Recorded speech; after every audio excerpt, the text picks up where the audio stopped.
Ақиқат іздеп адасу. 400-ге жуық азаматымыз қазір елге қайтып оралды. Бір дін, екі көзқарас, екі түсінік, екі таным. Діни мағлұмат, діни тәлім, білім аламыз деп шығып атқандары бар. Осы сегмент қауіпті болып тұр.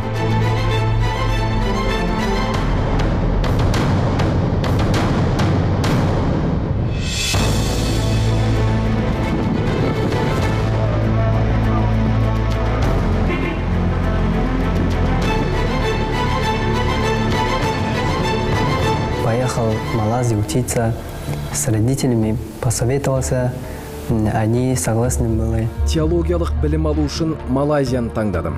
Ата-анаммен ақылдастым. Олар қарсы болмады. Ол жақта достар таптым, 2,5 жыл дәріс алдым. Рухани тірек іздеп шетелге аттанған Ахметтің елге оралуына Жамбыл облыстық прокуратурасы күш салды. Жастар және дін жобасы аясында осы өңірден теологиялық білім алу мақсатында шекарасы тура жолдан тайғандардың бәрін қайтармақ. Бақылаушы орган 18 бен 25 жас аралығындағы 20 адамның Сауд Арабиясы, Малайзия, Бангладеш сынды елдерде жүргенін анықтапты. Жалған шейх ысмақтардың улы уағызынан жерлестерімізді неғұрлым ертерек құтқарса, мүгедек сананы емдеуде соғұрлым нәтижелі болары хақ. Проект «Молодежь и религия». Жастар және дін жобасы қазіргі проблеманы ескере отырып әзірленді. Терроризм бұл жаһанды қауіп-қатер екенін ескерсек, теріс білім алғандар қатерді еселеп отыр. Тегін білім береміз деп әлемнің түкпір-түкпірінен жастарды жинап алатындар бақылаусыз.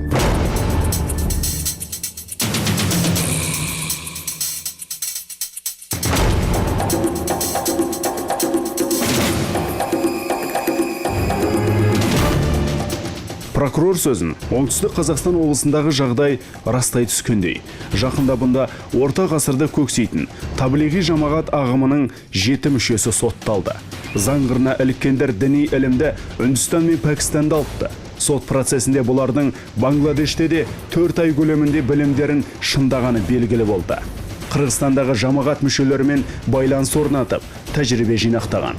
Сараптамадан өтпеген әдебиеттерді таратып, мешітке жиналған жұртқа заңсыз дағуат жүргізген. Қазақстан Республикасының территориясында бұл ұйымның жұмысына сотпен тыйым салынғаны белгілі. Жабық мынау оқу орындарында радикализм идеяларын қабылдап, арабша үйреніп алып, Қазақстанға келіп, білгіш сымақ болып, сіз бен біздің жүректері ашық балаларымызды имандылыққа тәрбиелеймін деп, өздерінің ағымдарының мүшелері, рекруттары қылып жатыр. Әлеуметтік портретін қарайтын болсақ, сол шетелге кетіп қалған жастарымыз өз кезегінде осы Қазақстан қоғамында әлеуметтік аутсайдерлер болғандары білініп қалып жатыр.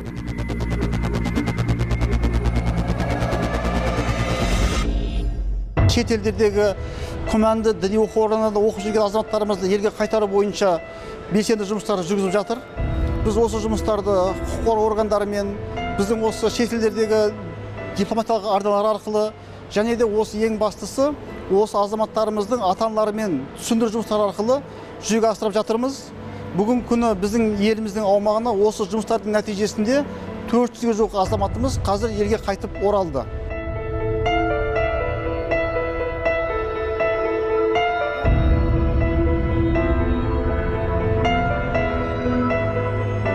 Зайырлы елімізде діни сенімге шектеу жоқ.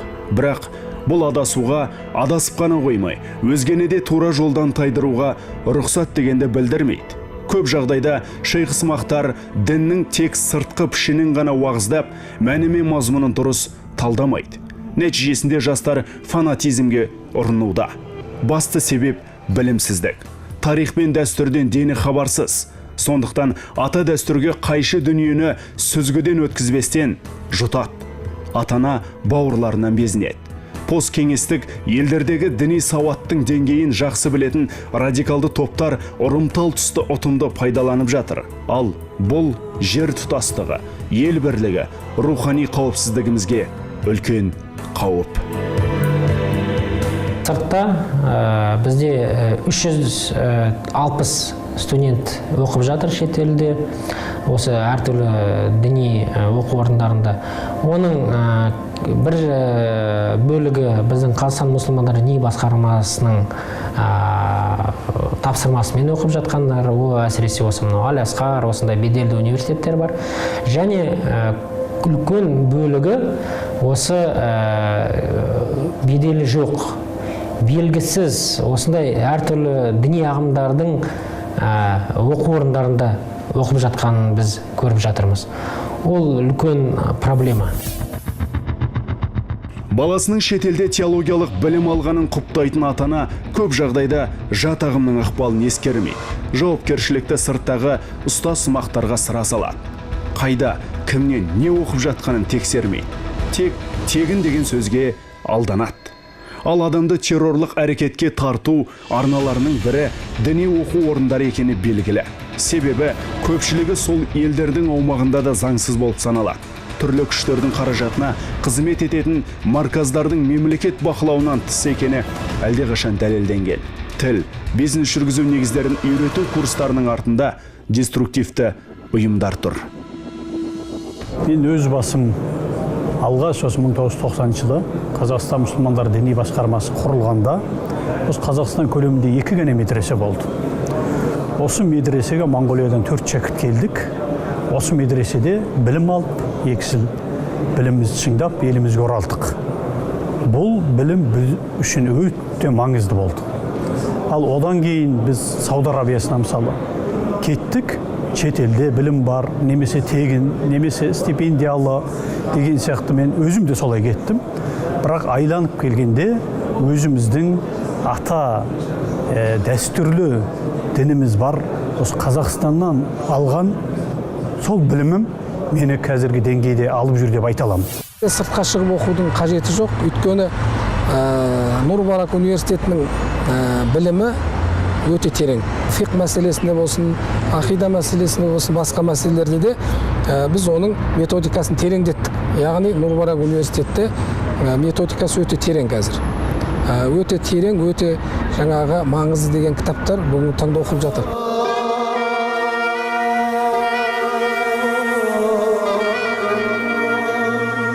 Нұр-Мүбарак, Египет Ислам мәдениеті университетін салу 1993 жылы Нұрсұлтан Назарбаевтың Египетке сапары кезінде 2 мемлекет президенттерінің кездесуінде келісілген. Университет қалашығының іргетасы дәл сол жылы қаланды. Кейін Нұр-Мүбарак жоғары білімді әрі білікті дінтанушы, ислам танушы, араб және ағылшын тілдерінің аудармашыларын көп сатылы жүйе, бакалавр, магистратура, PhD докторантура бойынша даярлайды. Әр түрлі шектер арқылы, белгісіз тікелей жаңа интернет арқылы, әр түрлі ақпарат құралдары арқылы білім алып, солардың пәтуаларының, солардың нұсқауымен жүретін жастар бар. Ал енді оларға тойтарыс беру үшін елімізде ресми түрде жаңағы ашылған, үкіметтің бақылауында сенімді ұстаздар сабақ беретін оқу орны керек. Ал енді Нұр-Мүбарак университеті бұл 2 үкіметтің келісім шартында негізінде құрылған Қазақстан мұсылмандар діни басқармасы құрылтайшы болып табылатын, сонымен қатар білім және ғылым министрлігінің лицензиясымен жұмыс істейтін, аккредитациядан өткен оқу орны. Ақберді осы университеттің 2-ші курс студенті. Болашағын дінтану мен теологиялық ілімдерді зерттеуге арнаған жастарға елімізде кәсіби білім алудың бар жағдайы жасалғанына риза. Ханафи мазхабы негізінде студенттер сан салалы білімдерімен сусындауда. Дәрісті белгілі доктор, профессорлардан оқиды. Сондай-ақ ислам әлемінің Гарвард атанған Аль-Асқар университетінің ғалымдары да осында. Студенттер кез келген мәселеге қатысты еш кедергісіз мағлұмат ала алады. Білім ордасының территориясында зәулім мешіт бар. Мәжіліс залы, лингафон кабинеттері қажет техникамен толықтай жабдықталған. Кітапханадағы кітап қоры да өте бай. Көркем әдебиеттер, оқу құралдары, қазақ және араб ғұламаларының шығармалары, ғылыми танымдық әдебиеттер, діни кітаптар жинақталған. Біздің кітапханаларымыз құнды, бай, сирек кітаптармен толықтырылған. Және біздің кітапханамызда тек қана арабша кітаптар емес, отандық ғалымдарымыз жазған ислам тақырыбына байланысты, дін тану тақырыптарына байланысты қазақша кітаптарда кеңінен кездеседі. Университетке түскісі келетін талапкерлерге грант жылдан жылға көбейіп отыр. Сабақ қазақ және араб тілдерінде жүргізіледі. Университет студенттеріне Египетте арнайы курстардан өтіп, магистратура мен докторантурада білімін тереңдетуге мүмкіндік жасалған. Бастысы, студенттердің ата-аналары қалаған уақытта баласының сабағына қатысып, ұстаздарымен сөйлесе алады. Ескертетін жайт, университетте темірдей тәртіп. Үкіметтен осындай жатақхана салынып берді 700 балаға. 700 бала осы жатақханада жатып, тәлім алады, білім алады, және білімдерін де жалғастырып жатыр. Әр халықтың мәдениеті мен тарихының негізгі түп қазығы діннен негіз алатыны заңдылық. Университет болашақта ислам саласындағы экономистерді де дайындамақ. Тілге тиек етер жайт, аталмыш оқу орындарының студенттері диплом алғаннан кейін қайда жұмыс істеймін деп бас ауыртпай. Себебі бірегей оқу орнын тәмамдаған дінтанушыларға кез келген салада сұраныс жоғары. Университет жанында экстремизмнің алдын алу саласында мамандардың білімін шыңдайтын институт құрылған. Себебі Нұр Мүбәрак тмд төңірегінде ғана емес, орталық Азиядағы ислам ғылымын тереңдетіп оқытатын беделді оқу орны. Біздің курстың ерекшелігі бұл жерде тек қана діни тұрғыда діни сауаттылық емес, бұл жерде сол мамандардың дін психологиясы, терология, конфликтология секілді пәндерді оқитын елімізге танымал профессор, үлкен ғалым ұстаздар тартылып, солар дәріс оқыды. Жастар арасында шетелге, оның ішінде араб елдеріне барсаң, діни сенімің күшейеді деген пікір бар. Ол қате ұғым. Қазақстан билігі әлемдегі ең мықты докторларды осында алдыртып, оқимын деген жастарға бар жағдайды жасауда. Тіпті дамыған елдердің арасында бұндай қадамға барып отырғандар санаулы. Ұстаз ретінде айтарым, діни сауатты, білімді әркім өз елінде алғаны дұрыс. Себебі білім салт дәстүрмен біте қайнасады. Елімізде Ислам университетінен бөлек 9 медресе бар. Олар Астана, Шымкент, Әбу Бәкір Сыддық, Хибатулла Тарази, Үшқоңыр, Әбу Ханифа, Ақтөбе және Орал медреселері. Бұл орталықтар Әділет министрлігінде ресми тіркелген. Білім және ғылым министрлігінен лицензия берілген. Қазақстан мұсылмандары діни басқармасы шетелде теологиялық білім алудың ережелерін бекіткен. Яғни тәртібі бар. Және сол тәртіпке бағыну міндет. Бұл теріс идеология мен кері көзқарастың елімізге еніп таралу қаупінің алдын алу мақсатында жасалған шара. Әл-Азғар университеті мен Қазақстан мұсылмандары басқарманың арасында меморандумға қол қойылған. Осы меморандум аясы бойынша біздің Қазақстанның студенттері сол жерге Әл-Азғар университетіне барып білімін жалғастыра алады. Бірақ ол жерде келісім бойынша Әл-Азғар университетіне түсетін талапкер тек қана Қазақстан мұсылмандар діни басқармасының рұқсатымен бара алады. Егер Қазақстан мұсылмандар діни басқармасынан рұқсат берілмеген болса, Әл-Азғар университеті Қазақстанның азаматын, қандай да бір азаматын оқуға қабылдамайды. Мұсылмандар діни басқармасымен тығыз байланыс орнатқан Әл-Азғар университеті бол. Әлемнің әйгілі дін ғұламалары ілім алған, талай діндар түлеп ұшқан, дәстүрлі исламды жоғары деңгейде оқытатын жаңашыл озық оқу орны. Бас ғимараты Мысыр астанасы Каир қаласында орналасқан. Тарихы терең білім ордасы 4 масқап бойынша да білім береді. Жастар әр масқаптың ара жігін сауатты түрде ажыратады.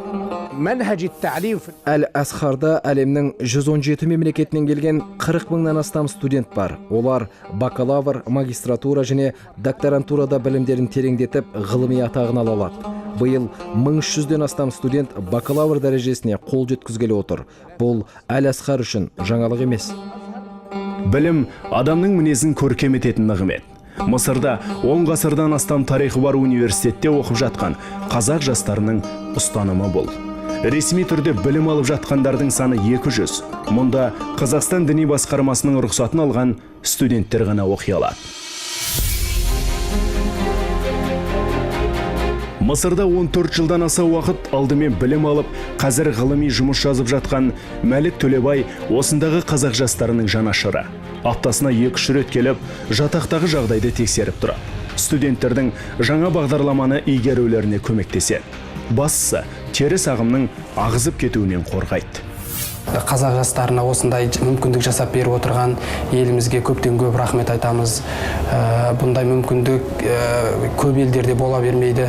Бұл біздің еліміздің тәуелсіздігінің бір арқасында біздің шетелге шығып, әйтпесе қаншалаған елдер бар, мұндай мүмкіндіктері де жоқ. Кей кезде мысалы бұл жерде біз тек қазақтармен ғана емес, әртүрлі ұлттармен, әртүрлі мемлекеттердегі азаматтармен бас қосып әңгімелесіп отырамыз. Сол кезде олардың жағдайын естіген кезде біз еліміздің сол кезде қадірін біліп жатамыз да. Қазақстан картасын қойған себебіміз осында біраз студенттер келіп жатады, мысалы Индонезиядан, басқа да мемлекеттерден, соларға көрсетіп таныстырамыз Қазақстанды, 9-шы орын аламыз деп мақтанамыз. Сондай-ақ біздің осында төрімізде, осындағы жаңа үйіміздің төрінде міндетті түрде туымыз тұрады. Неге дейтін болсаңыздар, туға қараған кезінде мысалы Қазақстан бізді күтіп атқанын сезінеміз, және де осында бір бәсекелесіп тұр, басқа жаңағы осындағы студенттермен бірігіп оқып, Қазақстанға ертең бір жақсы қызмет атқаратын азамат болып қайтуға бір өте үлкен стимул. Төрінде ту, қолында домбырасы бар жастар салт дәстүрді мықтап ұстанады. Айтуларынша, осындағы Қазақстан елшілігі қолдап та қорғап та отырады. Спорттық ойындар ұйымдастырады, жастардың ортасын бақылайды.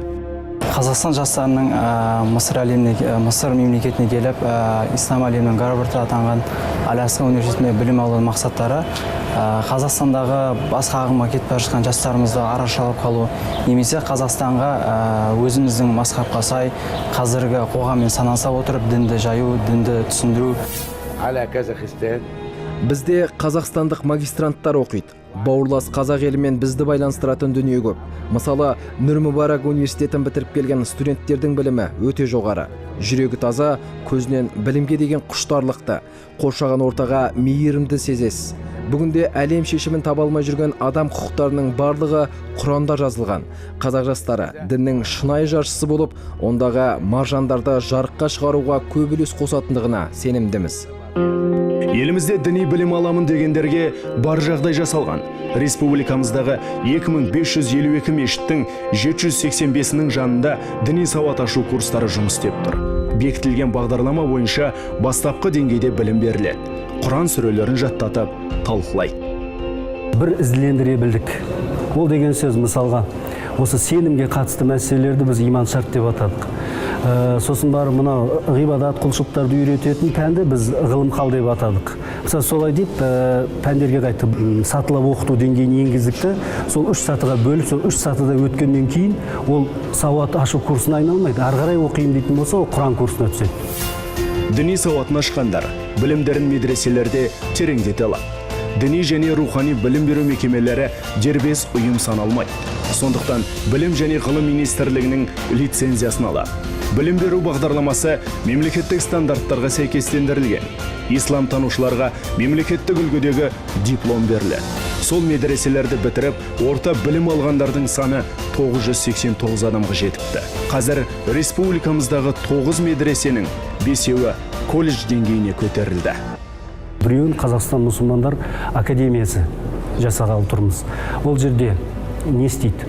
Енді бұл жерде біз ана университет бітірген, сосын барып колледжді бітірген азаматтарымыз бар. Әдетте қазіргі кезде бұрынғымен салыстырып қарайтын болсаңыз, қазіргі азаматтар, Қазақстан азаматтары шетелге оқуға барам, діни білімді шетелде алам деген сұраныс төмендеген. Өте көп төмендеген. Себебі оған қажеттілік қалмаған. Бұл әрине жаңағыдай жағдайлар мемлекетіміздің қамқорлығының арқасында. Қазір мүфтият білім және ғылым министрлігі мен ислам экономикасы мамандарын даярлауға қатысты келіссөздер жүргізіп жатыр. Болашақ бағдарламасы аясында шетелде білім алса деген өтініш тілектері бар. Себебі қазір банк саласында, қаржы операцияларында, шариғат заңдылықтарында жіті білетін мамандар сұраныста. Жалпы ағартушылықпен айналысатын имамдармен дін істері және азаматтық қоғам министрлігі тығыз байланыста. Елімізде жан-жақта терең білім беретін медреселер бар, және зайырлы қоғамға тигізер пайдасы зор. Бәрі заң аясында. Өзімнің достарыма немесе мен сияқты шетелде білім алғысы келетіндерге айтарым, адаспаңыздар. Тегін білім елде де бар. Қауіпті топтардың торынан сақ болыңыздар. Ахмет діни білім алу үшін шекара судың қажеті жоқ екенін түсінді. Тек Жамбыл облысында прокуратура көмегімен 3 жылда 57 адам отанына, отбасына оралды. Оралып қана қоймай, 16-сын жұмысқа орналастырды. Дені Қордай, Шу, Жуалы ауданының тұрғындары. Обучение иностранных. Сыртта білім алғандарға, ата-аналарына да заң талаптарын түсіндірдік. Әсіресе тегін деген жардамаға тез арбалатындармен жіті жұмыс жүргізілді. Елімізде терроризм мен экстремизмге қарсы кешенді бағдарламалар қабылданған. Улы уағыз бен бейбіт ортаны улайтындарды ешкім бастан сыйпамайды. Қазақстан қауіпсіздігіне қарсы шыққандар заң аясында қатаң жазаға тартылады. Дін істері және азаматтық қоғам министрлігінің келесі бір жұмысы бұл осы біздің шетелге кеткен азаматтарымызға дұрыс бағыт көрсету мәселесі. Осы бағытта біз елімізден шетелге оқуға кеткен азаматтарға арнап дін мәселелері бойынша жаднама дайындадық. Бұл жаднамада осы біздің азаматтарымыздың барған жерлерінде өзін қалай ұстау керек екендігі, барған жерлерінде қандай да бір төтенше оқиға болған жағдайда қалай әрекет ету керегі туралы бағыт бағдар көрсетілген. Сонымен қатар осы жаднаманың тағы бір басымдығы бұл шет елдердегі оқу орындарының арасында деструктивтік діни оқу орындарының сипаттары көрсетілген. Бәлен жерде алтын бар, барсаң бақырда жоқ. Сыртқа кеткендерді бақылаудың механизмі, оларды қаржыландыру дәлізіне тойтарыс беру үшін бақылау күшейтілді. Ендігі кезек ата-аналарда. Баласының бойына жастайынан имандылық, тазалық пен тәрбие дәнін ексе, жайқалған қалың орманда қисық бұтақта болмайды. Жақында Египеттен оралған жерлестерімізді Каир полициясы неліктен қамаған әзірге белгісіз. Сыртқы істер министрлігінің араласуымен елге жеткізілген жігіттер онда оқимыз деген желеумен барыпты. Бірақ заңды тіркелген білім ордасын таңдамағандары анық. Қазір олар елден кету оңай, ал оралу қиын екенін түсінді.